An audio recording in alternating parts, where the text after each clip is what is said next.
Hello, hello, hello. All right, guys, this should be fairly simple. You want to make sure you're paying attention to what I'm talking about. You want to take good notes. We'll take more notes in class to make sure you all understand it. This one right here, this is because of your CTE teachers. Your CTE teachers wanted to make sure you understood these things. So we want to make sure, because you're going to need to do this. If you're taking the shop class where you're going to build the rockets, you got to kind of know this to figure out some area, but they really want you to understand the difference between diameter and the radius of a circle. So we're going to talk about three things that you need to know about for a circle. Okay, so I'm going to put some labels up here and you're going to write them down. You just need to know what they're called so you know the difference, because traditionally, this is where students struggle, is knowing the difference between radius and diameter. Okay, so now what we want you to know is this right here is called the radius, all right? And our diameter is right here. It's the measure across. And this one's called a chord. Okay, that's called a chord. So a diameter is just a special type of chord. It's the chord that goes directly across the middle of the circle, and it's the measure across the circle. So we use diameter and radius to measure a circle as far as how big is it, all right? It's kind of like length and width of a rectangle. So if that helps, write that down. But what I want you to understand is not only is the radius here, but the radius is also on the diameter from the midpoint of the diameter out to the end of the circle. So in other words, there are two radiuses in one diameter. Okay, so you should probably write that down. There are two radius. So 2 times the radius equals the diameter. Because we could say this part here is the radius, and then we have another part here, right? So this is, and these tick marks mean these are all equivalent in length, right? So a tick mark, that means from this center out is our radius, okay? So a diameter of a circle is 2 times the radius. Therefore, the radius is half of the diameter. If you want to know that, if the radius of the circle is, let's say, 48 centimeters, right, and we're always using units, then what's the measure of the diameter? Well, again, if we said that I was 2 times the radius equals the diameter, and we said the radius was 48 centimeters, then the diameter equals 96 centimeters. Because 2 times 48 is 96, okay?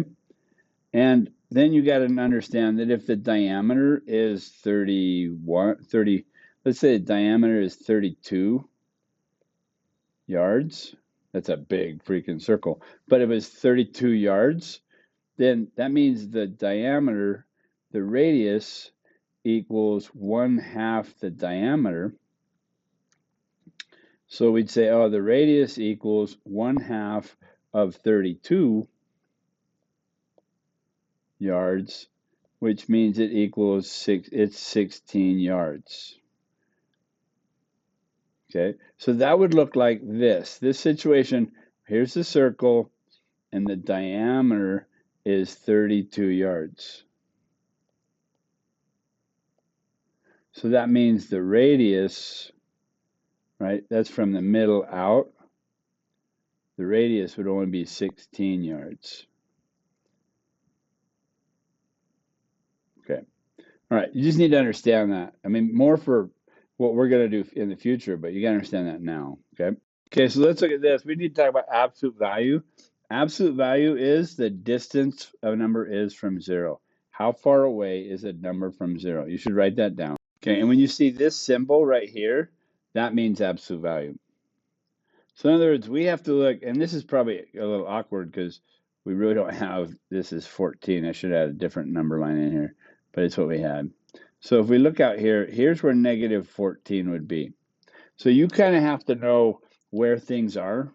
So these are the negative numbers, this is 0, and then these are all the positive numbers.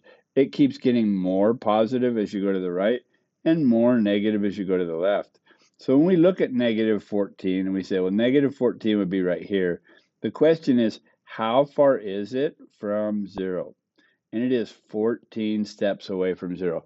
We take away the sign, right? So we don't have a direction. It's just how far away is it from it. So if I look at what's the absolute value of 11, well, I'm going to go over here and say, well, here's 11. And what I want to know is how far away is 11 from 0? Okay, and it's 11 steps away from 0. So some of you might have anticipated you were going to put negative 11, because some of you say, oh, I see. What we're doing here is we are just changing the sign. That's not what we're doing at all. We're just describing how far away is a number from 0. And 11 is 11 spaces away from 0. It doesn't have a direction. If we want the absolute value of negative 5. So then what we do is we plot this on the number line. There's 0. This is negative 1, negative 2, negative 3, negative 4, negative 5. What we want to do, when we do absolute value, we're saying how far away is negative 5 from 0? It's 5 spaces from 0, so it'd be negative 5. If I take the absolute value of 34, okay, and this is why we're using these, because if I have 0 here, I'm always going to try to put 0 in the middle, but I can go over here. I could say this is going to go by 2's. I could just say this is where 34 would be. How far away is 34 from 0? Well, if I look, it's going to be 34 steps from 0, right? And we just don't put it. All we're doing is the absolute value is how far away is the number. It's distance from 0. That's what that symbol means. When you get into high school, you'll see this symbol again, and they'll call it the distance symbol. Okay. All right, so you try a couple of these. Find the absolute value of these numbers. Go.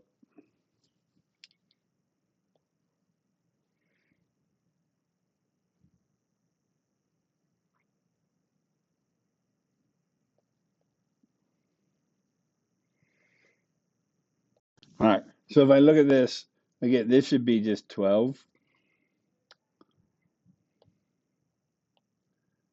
The absolute value of 31 should be just 31. Because if I say this is 31, I'm just asking how far away is 31 from 0? This should equal 17. Because again, even though it's over here on this side and we say that's negative 17, we're still trying to figure out that it's just 17 away from 0. Right? And if I look at positive 21, right? If I say this is positive 21, I'm still just asking how far away is this number from 0? Is 21 spaces away from 0? So it's like we're looking at north and south, but we're not paying attention to the direction. We're just saying how many blocks away from Center Street is it? Okay, that's all absolute value is doing. Okay, now this one right here, you just need to remember this rule. It's not the best way to teach it, but we're going to hit this early because we need to get another essential quiz in, I guess. So here we go. If I have negative, I'm just going to put numbers in here, but you need to understand before I put anything in here, you need to understand this rule. Positive times a positive equals a positive. A positive times a negative equals a negative. A negative times a positive is going to equal a negative. A negative times a negative equals a positive. Okay. So remember that multiplication is just repeated addition, right? So if it's just repeated addition, then we think about it. If we're adding positives, then it just keeps getting more positive. But if we're adding negatives, which might be hard for you to understand, so we'll see how this works. But when we're adding negatives, you're just getting more negative. If you keep adding debt, you get deeper in debt, right? You owe more money. But if we're taking away positives, if we're taking away heat, things get cold, right? If you take away cold, things get warm. So one way to remember it is to say that a negative equals cold, positive equals heat. And then if we remember that multiplication is just repeated addition, because if you have 2 plus 2 plus 2 plus 2, that's the same thing as 4 times 2, right? Having 2 4 times. So that's if we understand that and we can put this together, then if you can remember this rule, have that written everywhere, then if you have negative 4 times 7, then you just look at it first and say negative times a positive is a negative, and then 4 times 7 is 28. So this is going to be negative 28. Now with division, it's going to be the same rules, right? Because they're inverses. And so we're going to have those same rules that negative divided by a positive divided by a positive is a positive. A positive divided by a negative is a negative. A negative divided by a positive is a negative. And a negative divided by a negative is going to be a positive. Now, I'll have a rule that I'll come across in class with because I want to explain it there because it takes a little bit of time. But like we just said that we had negative 8 divided by 4. Then really what we're doing is we're saying, well, we have negative, because a negative divided by a negative is or a positive is a negative. And then we're really just figuring out what 8 divided by 4 is. And so that means negative 8 divided by 4 is 2. So it's going to be negative 2. Okay, and if I have 42 divided by negative 7, well, a positive divided by a negative is going to be a negative. And then I'm just figuring out what 42 divided by 7 is. So it's going to be negative, and I just go down the 7 column until I hit 42 and look over, and that's 6. So this equals negative 6. And if I have negative 2 times negative 8, right? A negative times a negative is a negative times a negative is a positive. So I'm going to have positive whatever 2 times 8 is. And so that means I have positive 16, right? And if I have 12 times negative 9, then really what I'm doing is saying I'm going to have a positive times a negative is a negative, and then I'm going to have 12 times 9.